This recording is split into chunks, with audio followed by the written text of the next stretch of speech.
Mga kapatid, tayo ay magalak at magsaya. Ating Panginoong Hesukristo, siyang grasya ng ating buhay.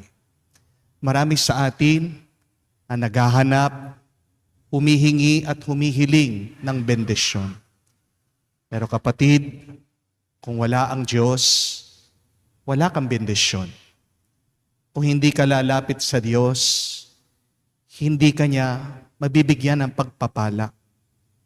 At kung nananatili kang nabubuhay sa pagkakasala, yan ang magiging hadlang para ikaw ay pagpalain at bendisyonan ng Diyos.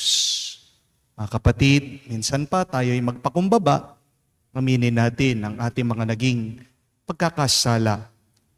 Aminin natin ang ating mga naging pagkukulang sa Diyos at sa ating kapwa para muli makita tayong karapat-dapat makatanggap sa mga banal na misteryo.